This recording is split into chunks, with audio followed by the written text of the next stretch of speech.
Corona के time में लाखों कबीरपंथी मारे गए, अलौकिक कहने वाले उनके महंत संत गुरुजन मारे जा रहे थे। तो कबीर साहब अपने संत महंत गुरुजनों को, दीवानों को, उनके गाने वालों को चमत्कार के रूप बताकर नाचने वाले और चौका आरती करने वालों को बचाने क्यों नहीं आए? सोचिए जरा, कबीर साहब जब पैदा हो सकते हैं तो उनको पाल पोस क्यों नहीं सकते हैं? रोगों से बाहर कैसे नहीं निकाल सकते हैं? कोरोना को तो एक झटके में फूंक मार करके कबीर साहब को भगा देना चाहिए था, लेकिन ऐसा होता नहीं है। कभी भी कुदरत के कानून के खिलाफ आज तक कोई नहीं गया है। कबीर साहब की 2025 के इस साल में 10 और 11 जून को कबीर जयंती समारोह और कबीर प्राकट्य उत्सव मनाया जा रहा है। पारक सिद्धांत के अनुसार जन्म जयंती समारोह मनाया जाता है और पौराणिक सिद्धांत है उनके अनुसार प्राकट्य उत्सव मनाया जाता है। दामाखेड़ा खरसियाँ वाले जो संत गुरुजन हैं, महंत हैं, उनका कहना है, उनके अनुयायियों का कहना है कि कबीर साहब कमल फूल पर प्रकट हुए थे, जबकि पारक सिद्धांत जो कि बुरहानपुर और प्रयागराज की गद्दी के अनुसार हम देखते हैं तो उनका ये कहना है कि कबीर साहब कहीं ना कहीं अपने माँ बाप से जन्म लिए थे। अब ये दो विचारधारा है कबीर साहब को देखने का। हालांकि जन्म को खंगालने मात्र से किसी के ज्ञान पर कोई आँच आने वाला नहीं है। कबीर साहब का आना और जाना दोनों रहस्यपूर्ण बताया गया है, क्योंकि उनके ज़माने में इतिहास लिखने की परंपरा नहीं रही है, उनका कोई प्रामाणिक इतिहास नहीं लिखा गया है। इसलिए अक्सर ये होता है हर मत मज़हब और परंपरा में जो उनके अगुआ होते हैं, उनके पुरोधा होते हैं, उनके आका होते हैं, उनके मसीहा होते हैं, उन्हें वो बढ़ चढ़ कर बताते हैं। आसमान से उतरा हुआ, धरती फोड़कर पैदा हुआ, समंदर की लहरों को चीर कर आया हुआ बताया जाता है। अलौकिक दिव्य शक्ति के रूप में उन्हें देखा जाता है। वो इतनी महिमा गाते हैं कि लोग उन्हें भगवान मानना शुरू कर देते हैं, परमात्मा मानना शुरू कर देते हैं। कबीर पंथ के कितनी शाखाओं में सदगुरु कबीर साहब को सृष्टिकर्ता कहा गया है। उन्होंने सृष्टि की रचना की है। अद्भुत अद्भुत बातें हैं, कई बातें तो बेसिर पर की है, फिजूल की बातें हैं, कारण कार्य व्यवस्था के विपरीत बातें कही गई है। ब्रह्मा विष्णु महेश के गुरु बताए जाते हैं कबीर साहब को, और इस दुनिया को, इस सृष्टि को रचने वाला बताया गया है। विचार करिए आप, यदि कबीर साहब सृष्टिकर्ता हैं तो कहाँ बैठ करके वो सृष्टि किए होंगे? साहब ने अपनी मौलिक रचना बीजक में ही इस पर सवाल खड़ा कर दिया है कि कौन सृष्टि करता है और कौन देखता है सृष्टि करते हुए, और किस मटेरियल से सृष्टि को बनाया होगा, किस क्षण बनाया होगा, कौन देख रहा था। तो कबीर साहब बीजक में उनका प्रमाण देते हैं कि कौन देख रहा था कि सृष्टि को कोई बना रहा है, और सृष्टि को बनाने के लिए जो पंच भौतिक तत्व है वो कहाँ रहा है, उसे कहाँ से लाया होगा कोई। भले ही कबीर साहब पर इसे आरोपित कर दिया जाता है, तो इन बातों को जब हम समझते हैं, खंगालते हैं विज्ञान की तरीके से, तो बात निकल के आती है। हम बात कर रहे हैं कबीर साहब जन्म लिए थे या प्रकट हुए थे। जन्म लेने की घटना माँ के जरिए संभव है। माँ के गर्भ में शिशु आता है और 9 महीने गर्भ में पलता है, तब जाकर के बाहर जमीन पर आता है। इसे मनुष्य का जन्म कहा जाता है। इसे आप आगमन भी कहें, अवतरण भी कहें, कोई फर्क नहीं पड़ता है, ये महिमा परक शब्द हैं, लेकिन आया तो माँ के गर्भ से ही है। और बगैर गर्भ के आज कोई नहीं आता है। विज्ञान के ज़माने में जबकि किराए का कोख लिया जाता है, जिन जोड़ी को, दंपत्ति को बच्चे पैदा नहीं होते, वो किराए का कोख इस्तेमाल करते हैं। किसी दूसरी महिला के कोख में पुरुष अपना वीर्य दे देता है, मशीन के द्वारा उनको वहाँ पर ट्रांसप्लांट किया जाता है, किसी भी तरीके से, और उनके पेट में अगले आदमी का बच्चा पलता रहता है। उनके साथ जिनको बच्चा चाहिए उस पुरुष को शारीरिक संबंध बनाने की जरूरत नहीं है। आज विज्ञान इतना आगे निकल चुका है। उस जमाने में, विज्ञान और टेक्नोलॉजी के जमाने में भी छू मंतर से कोई बच्चा पैदा नहीं होता है। राम आदि 4 भाइयों को भी खीर खाने से पैदा हुआ कहा जाता है।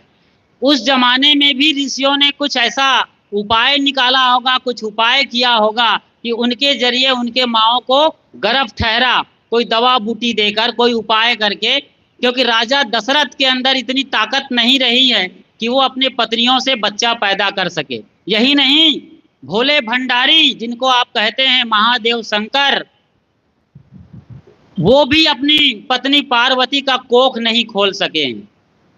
जिनको आप भगवान कहते हैं, जिनको बड़ा नाम लिया जाता है, उनके बच्चों को भी वो खुद अपना जन्म दे नहीं पाए हैं। तो सोच लीजिए आप। तो कबीर साहब का आगमन हुआ है अपने माँ के जरिए, यह पारक सिद्धांत बताता है। और कबीर साहब की मूल वाणी में भी ये खोजने पर आता है। साहब कहते हैं, एक जनी जना संसारा और कौन ज्ञान से भयउ निनारा। एक ही जननी से और जनक से सारे बच्चे पैदा होते हैं। ये बीजक की पहली रामायणी है जो बीजक की प्रस्तावना के तौर पर साहब ने प्रस्तुत किया है। इस रामायणी में आगे वे कहते हैं कि एक जनी जना संसारा कौन ज्ञान से भयउ निनारा। भव बालक भग द्वारे आया भग भोगी के पुरुष कहाया। इतना खुल करके साफ साफ वर्णन करते हैं कि किस तरीके से मानव जन्म की प्रक्रिया पूर्ण होती है। और कहते हैं साहब, तहिया हम तुम एकै लोहू एकै प्राण व्यापय मोहू। तहिया हम तुम एकै लोहू एकै प्राण व्यापय मोहू। तुम और हम, यानी हम और तुम में पूरे जगत के लोग आ जाते हैं। हम और तुम कहने की जो भाषा है ये आदमी के जरिए संभव है। हम और तुम या तुम और हम में पूरी मानव जाति आ जाती है, यानी समस्त मानव जाति क्या कहते हैं साहब, एकै लोहू, एक ही प्रकार के खून सब में बसा हुआ है और सब एक ही तरीके से प्राण से सांस ले रहे हैं। और साहब अपने को भी शामिल कर रहे हैं। तहिया हम तुम एकै लोहू, मैं भी और तुम भी वैसे ही जन्म लिए हो। इतना प्रामाणिक वचन है। उसके बावजूद यदि हम देखें पौराणिक कबीरपंथियों को, खासतौर से दामाखेड़ा खरसिया के गद्दी में बैठे उनके जो महंत हैं, उनके जो दीवान हैं, उनके अनुयायी हैं, उनके प्रचारक हैं, उनके मानने वाले हैं, उनका कहना है कि कबीर साहब आसमान से उतरे एक चमकदार गोला के रूप में और लहर ताला तालाब के खिले हुए कमल पर उतर कर प्रकट हो गए। इसे गोरखपंथी स्वामी अष्टानंदी महाराज ने देखा। ये वो प्रमाण देते हैं कि उस वक्त कोई अष्टानंद स्वामी रहे, उन्होंने देखा कि एक चमकता हुआ गोला आया और कमल फूल पर प्रकट हो गया, बच्चे के रूप में अवतरण हुआ। ये महिमा परक वचन है। महिमा कहने में, सुनने में अच्छा लगता है, आनंद मिलता है, अनुभूति होती है, एक अलौकिकता की अनुभूति होती है, एक दिव्यता, महिमा किसी दूसरे लोक की बात होती है। और कबीर साहब को जब आसमान से उतरा हुआ बता दिया जाता है, और यही नहीं, केवल कबीर साहब की बात नहीं है, आप किसी भी मत मजहब और परंपरा में जाइए, ईसा मसीह के लिए वो यही बात करते हैं ईसाई, पैगंबर हजरत मोहम्मद साहब के लिए मुसलमान यही बात करते हैं। हर मत मजहब में जो महान आत्मा हुए हैं, मसीहा हुए हैं, उनके साथ अलौकिकता जोड़ दी जाती है।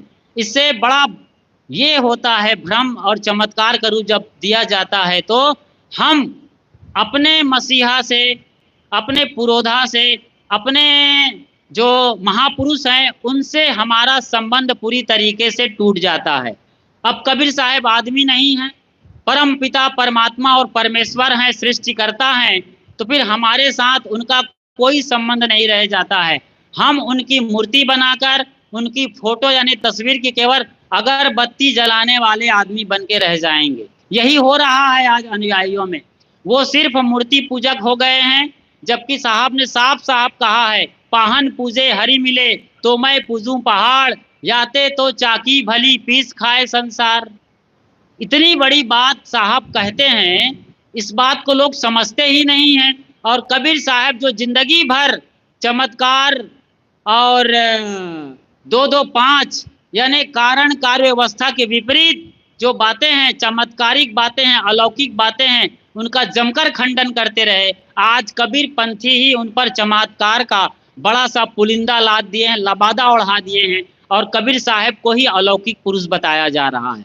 कबीर साहब जब आसमान से उतर सकते हैं कबीर पंथियों को समझाने के लिए, कबीर पंथियों को रास्ता देने के लिए, तो आप सोचिए कोरोना के टाइम लाखों कबीर पंथी मारे गए, कितने संत महंत माने गए जो उनको चमत्कार के रूप में देखते हैं, जो उनका चमत्कारिक रूप का वर्णन करते हैं। अनुराग सागर में, कबीर मंसूर में और सागर ग्रंथों की बड़ी लंबी श्रृंखला है, उसमें कबीर साहब की महिमा गाई गई है, चमत्कारिक रूप दिए गए हैं, 52 कसनी का चमत्कार दिखाया गया है, अलौकिक है। कमाल कमाली को साहब जिंदा कर देते हैं और 52 कसनी को आप जानते हैं कि उन्हें जंजीर में बांधकर गंगा में फेंका जाता है तो गंगा पर बैठे हुए नजर आते हैं। मदमस्त हाथी शराब पिलाकर उनके सामने छोड़ दिया जाता है तो कबीर साहब के सामने जाकर के हाथी नतमस्तक हो जाता है। शेर के पिंजरे में कबीर साहब को डाल दिया जाता है और शेर कोने में रह जाता है और आराम से कबीर साहब पिंजरा से बाहर निकल आते, कुछ भी नहीं होता है। इतनी चमत्कारिक बातें जोड़ी गई है। मैंने पहले बताया कि ब्रह्मा विष्णु महेश के गुरु बताए जाते हैं, 33 करोड़ देवताओं के गुरु कबीर साहब को बताए गए हैं। तो मैं पूछ रहा हूँ सभी कबीर पंथियों से, खासतौर दामा खेड़ा और ये जो खरसिया गादी से संबंधित लोग हैं जो कबीर साहब को अवतारी पुरुष कहते हैं, और रामपाल के सभी समर्थकों से जो उन्हें परमात्मा और परमेश्वर कबीर कहते हैं, वेदों में जिनका जिक्र है वो बताते हैं खोज खोज करके, गलत तरीके से जो है प्रस्तुति देते हैं, कबीर साहब का अलौकिक रूप दिखाते हैं, जहाँ तहाँ से तोड़ मड़ोड़ कर पेश करते हैं वेद पुराण और शास्त्रों और ग्रंथों को, और कहते हैं कबीर साहब जन्म नहीं लिए है, पानी से पैदा नहीं, श्वासा नहीं शरीर, अन्न आहार करता नहीं, ताकर नाम कबीर। इस तरीके की बातें करते हैं। उन लोगों से मैं पूछता हूँ, कोरोना के टाइम में लाखों कबीर पंथी मारे गए, अलौकिक कहने वाले उनके महंत संत गुरुजन मारे जा रहे थे, तो कबीर साहब अपने संत महंत गुरुजनों को, दीवानों को, उनके गाने वालों को चमत्कार के रूप बताकर नाचने वाले और चौका आरती करने वालों को बचाने क्यों नहीं आए? सोचिए जरा, कबीर साहब जब पैदा हो सकते हैं तो उनको पाल पोस क्यों नहीं सकते हैं? रोगों से बाहर कैसे नहीं निकाल सकते हैं? कोरोना को तो एक झटके में फूंक मार करके कबीर साहब को भगा देना चाहिए था, लेकिन ऐसा होता नहीं है। कभी भी कुदरत के कानून के खिलाफ आज तक कोई नहीं गया है। बिना माँ बाप के कोई भी इंसान का बच्चा पैदा नहीं हुआ है आज तक के इतिहास में, लेकिन लोगों की अपनी भ्रम धारणा है, किताबों में लिख दिया गया है या गुरु लोग बता रहे हैं, तो ये अनुयायी बिल्कुल अंधे होते हैं। संतों देखत जग बौराना, साँच कहो तो मारण धावे झूठे जगपति आना। ये जो धारणा लेकर चलने वाले हैं, इन लोगों की आंखों में, एक आंख में गुरु, दूसरे आंख में ग्रंथ की मोतियाबिंद हो जाती है, मोतियाबिंद का रोग हो गया होता है गुरु और ग्रंथ के नाम पर। इन लोगों को कुछ भी नहीं दिखता है, ये बिल्कुल अंधे हो गए हैं। साहब ने और भी कहा है, कहें कबीर कासो कहो सकलो जग अंधा, साचा से भागा फिरे झूठे का बंदा। ये जितने चमत्कारी रूप देने वाले हैं कबीर साहब को पौराणिक बताते हैं, मतलब जैसे पुराण में बेसिर पैर की बातें लिखी गई हैं, कारण कार्य व्यवस्था के विपरीत, मतलब शून्य से कुछ भी प्रकट हो जाएगा, शून्य में समा जाएगा। उनके लिए 2 और 2 4 नहीं होता, 5 होगा, 6 होगा, 8 होगा। इनको कुदरत के कानून से, यूनिवर्सल लॉ से कोई लेना देना नहीं है, जो मर्जी आए बोलते रहते हैं। इनका कहना है कबीर साहब आसमान से प्रकट होते हैं, पानी से पैदा नहीं, श्वासा नहीं शरीर, अन्न आहार करता नहीं, ताका नाम कबीर। पानी से पैदा नहीं हुआ है कबीर साहब। पानी मतलब होता है रज और वीर्य। माँ बाप के मिलने से, माँ के गर्भ में जो भ्रूण तैयार होता है, उसी भ्रूण से धीरे धीरे बच्चा बड़ा होता है और 9 महीने के बाद इस धराधाम पर आता है। उनका कहना है कि पानी से पैदा नहीं, श्वासा नहीं शरीर, वो श्वास भी नहीं लेते हैं, उनके पास शरीर भी नहीं है, समझिए आप उनके अनुसार। तो पानी से पैदा नहीं, श्वासा नहीं शरीर, अन्न आहार करता नहीं, ताका नाम कबीर। ये कबीर साहब अन्न आहार भी ग्रहण नहीं करते हैं। मतलब 120 बरस जीने वाले कबीर साहब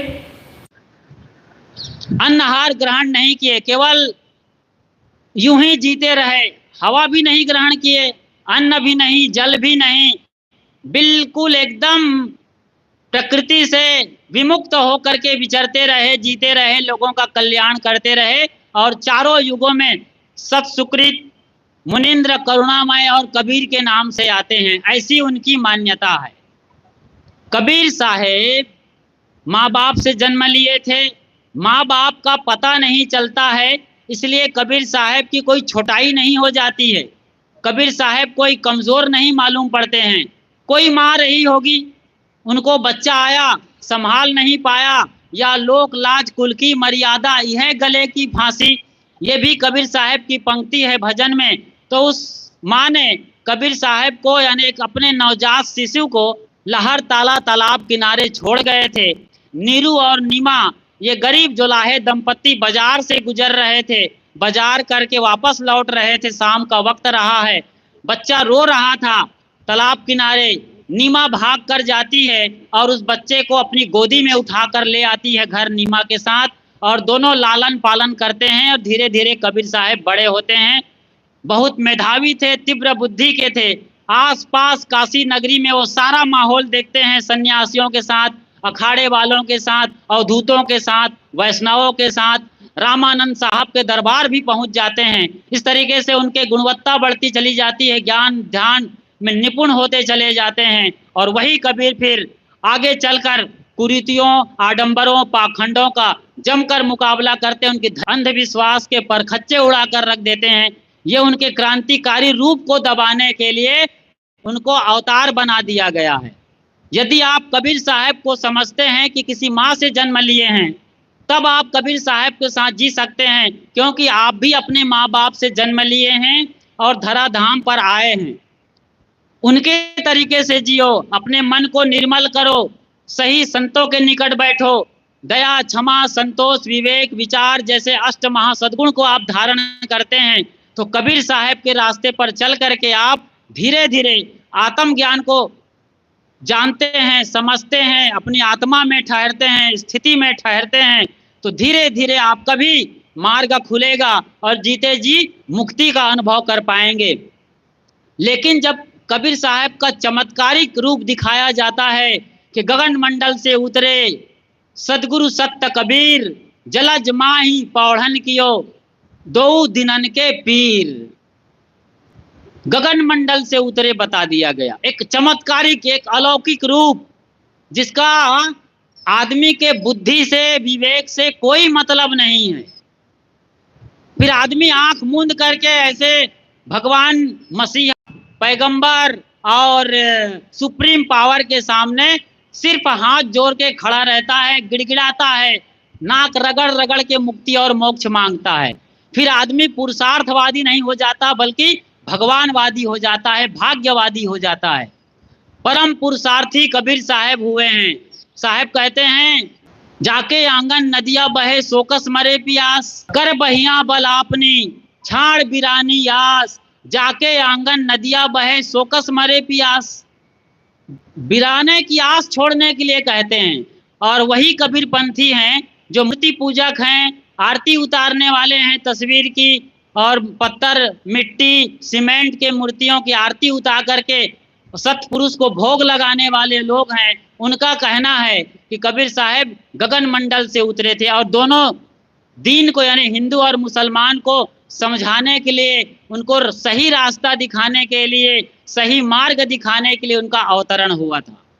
तो ये लोग सिर्फ हाथ जोड़कर खड़े रहने वाले हो सकते हैं, नाक रगड़ने वाले हो सकते हैं, मुक्ति और मोक्ष मांगने वाले हो सकते हैं, अपने को जानने वाले नहीं हो सकते हैं।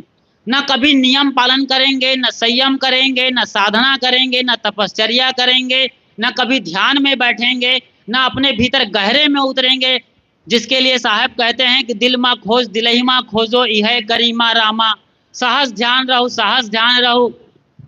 अपने भीतर उतरने के लिए, ध्यान के गहराई में उतर कर भीतर आत्म तत्व को जानने के लिए कबीर साहब बात करते हैं। इससे इन पौराणिक कबीरपंथियों का दूर दूर से कोई रिश्ता नहीं है।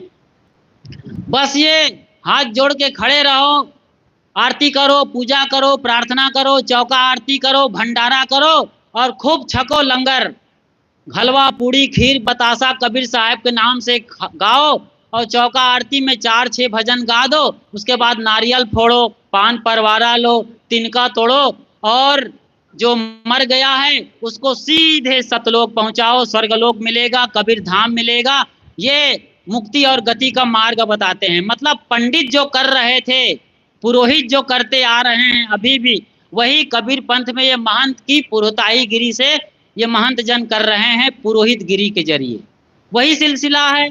मैंने एक महंत से बात किया बिहार के कि चौका आरती आप लोग क्यों करते हैं, तो उनका कहना था कि ये जो पौराणिक लोग होते हैं, खास तौर से ब्राह्मण वर्ग के लोग, ये नीचे जो तबके के लोग होते हैं, एसटी एससी ओबीसी या दलित पतित अछूत लोग, शूद्र लोग, इनको बड़ा लूटते हैं पंडित।